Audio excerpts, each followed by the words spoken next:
Hi guys, जानते हैं कि सीबीएसई देश के कई बड़े शहरों में क्लास 10th और क्लास 12th के बोर्ड एग्जामिनेशन के आंसर शीट का होम बेस्ड मूल्यांकन पिछले एक वीक से करवा रहा था। और आगे 9 मई 2020 से यह इवैल्यूएशन प्रोसेस देश भर के सभी स्पेशल इवैल्यूएशन सेंटरों की मदद से होम बेस्ड ही करवाए जाने की सीबीएसई की प्लानिंग है। प्रेम और आप इस पूरे वीडियो को देखिए।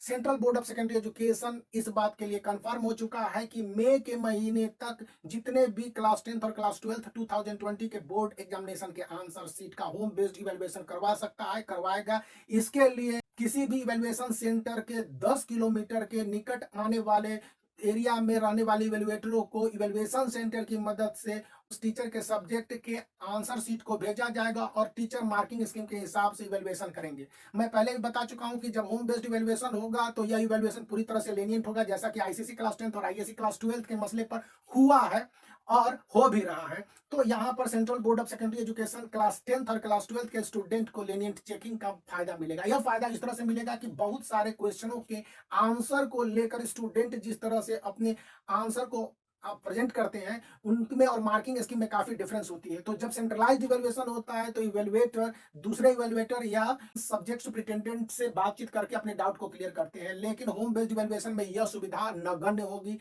ऐसे में डाउट और टॉपिक के हिसाब से इवैल्यूएटर को उस सब्जेक्ट में स्टूडेंट को मार्क्स पूरे देने होंगे, एटलीस्ट 2/3 मार्क्स देने का प्रोविजन है। सेकंड पॉइंट की होम बेस्ड इवैल्यूएशन के लिए, जैसा कि इंडियन एक्सप्रेस ने 4 मई 2020 को खबर दी है, सीबीएसई गवर्नमेंट ऑफ इंडिया के एमएचआरडी से 5 मई 2020 को अनुमति प्राप्त करने के बाद रेड जोन, ऑरेंज जोन और ग्रीन जोन में बांटे गए सभी शहरों में इवैल्यूएशन शुरू करेगा। कुछ शहरों में 7 में, कुछ शहरों में 8 में, कुछ शहरों में 9 मई 2020 का डेट फिक्स किया गया है।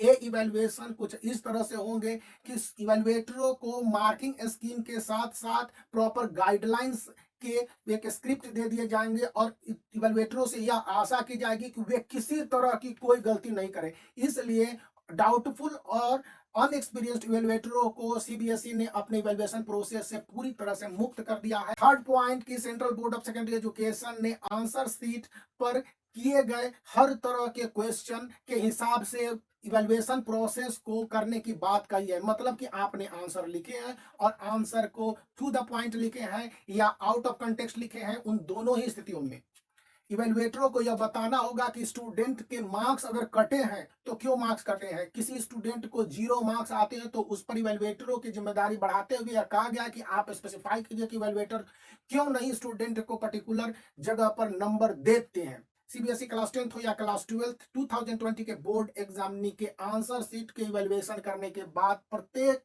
आंसर शीट के लास्ट पेज पर इवैल्यूएटर अपना नाम, सिग्नेचर, इवैल्यूएशन नंबर के साथ संबंधित सब्जेक्ट और total marks achieved by student mention करेंगे।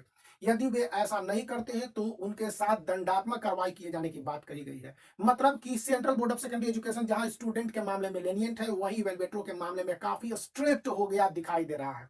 इवैल्यूएशन के दौरान सभी इवैल्यूएटरों से यह स्ट्रिक्ट हिदायत है कि वे आंसर शीट को इवैल्यूएट करते समय किसी तरह से मार्किंग को लेकर गड़बड़ी नहीं करें। फिफ्थ है 3 टायर स्क्रीनिंग सिस्टम, जो पहले से था अब उसको बढ़ा दिया गया है। मतलब कि कोई भी इवैल्यूएशन सेंटर पर वे इवैल्यूएटेड आंसर शीट जाएंगे तो उस इवैल्यूएशन सेंटर के इंचार्ज और assistant incharge of the subject of evaluation must be rechecked और रिकैलकुलेटेड बाय। एक बार में कई इवैल्यूएशन सेंटर बनाए गए हैं तो प्रत्येक इवैल्यूएशन सेंटर का हेड इवैल्यूएशन सुपरिटेंडेंट होता है और उसके अंतर्गत कई सब्जेक्ट सुपरवाइजर होते हैं। और जब होम बेस्ड इवैल्यूएशन होने के बाद आंसर शीट इवैल्यूएशन सेंटर पर पहुंचेंगे तो वहां पर 3 व्यक्तियों, हेड सब्जेक्ट सुपरवाइजर या असिस्टेंट सब्जेक्ट सुपरवाइजर के अलावे एक और व्यक्ति के द्वारा टोटल मार्क्स की काउंटिंग की जाएगी कि स्टूडेंट को कितने मार्क्स दिए गए प्रत्येक क्वेश्चन के अगेंस्ट में। किसी क्वेश्चन में मार्क्स इवैल्यूएटर के द्वारा छोड़ दो नहीं दिए गए। थर्ड है कि